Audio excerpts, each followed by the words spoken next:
Bendiciones, amados hermanos. En esta mañana disfrutamos de la gracia, de la misericordia de nuestro Dios y podemos celebrar la vida que Él nos ha concedido.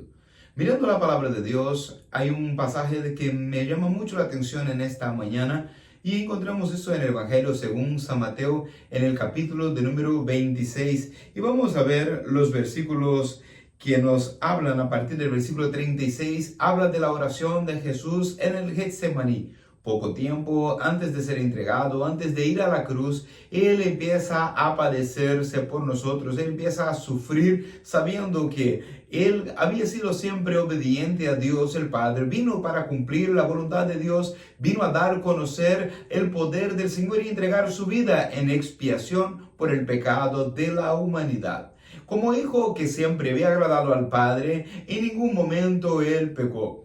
Y Él, andando en perfección, recibiría sobre sí el peso de la culpa del pecado de la humanidad. Nuestros pecados estarían siendo depositados sobre Él. Y eso provocó en el Señor la angustia, el dolor, el miedo. Todo eso se apoderó de Él, pero Él sabía perfectamente para qué había venido a este mundo, para qué había encarnado, para venir a pagar el precio que nos correspondía a ti y a mí.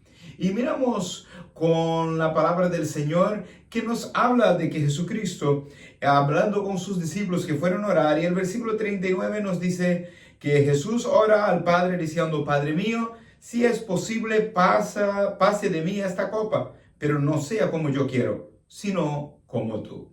Y en una evidencia de sumisión, de obediencia, en un ejemplo claro del miedo que se apoderaba de él, de saber el peso que el pecado traía y la consecuencia de estar separado de Dios, porque en este momento que nuestros pecados fueron imputados sobre él, él estaría apartado de Dios el Padre hasta terminar la expiación por nuestros pecados. El miedo no era de la cruz, el miedo no era la muerte. Lo que Jesús estaba abatido hasta el final era porque él sabía que en aquel momento él sería hecho como un pecador, porque todos los pecados de la humanidad, o la raíz del pecado, estaría siendo depositada sobre él.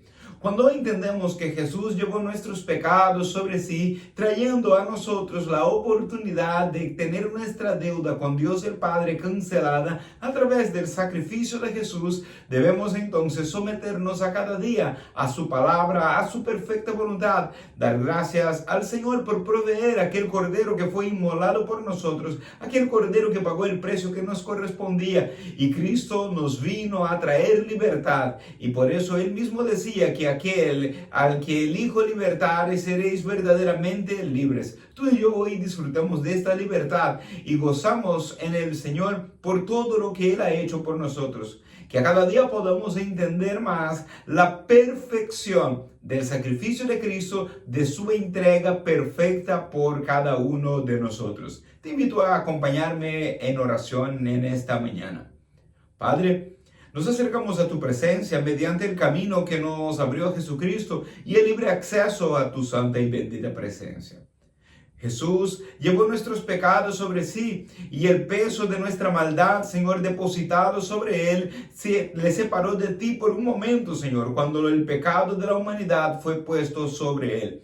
Pero Él ha resucitado con poder, sin nunca haber pecado, murió como un pecador, sin nunca haber fallado, Señor, estuvo apartado de ti en este momento, sintiendo aún desamparado, Señor, porque Él sabía que no se trataba de Él, sino del pecado de la humanidad.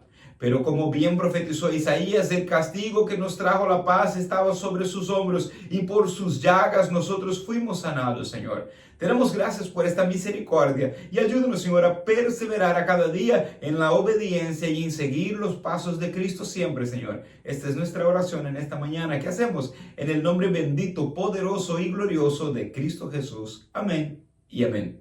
Queridos hermanos, que el Señor nos conceda un día de paz, de bendición y de victoria en el nombre de Jesús.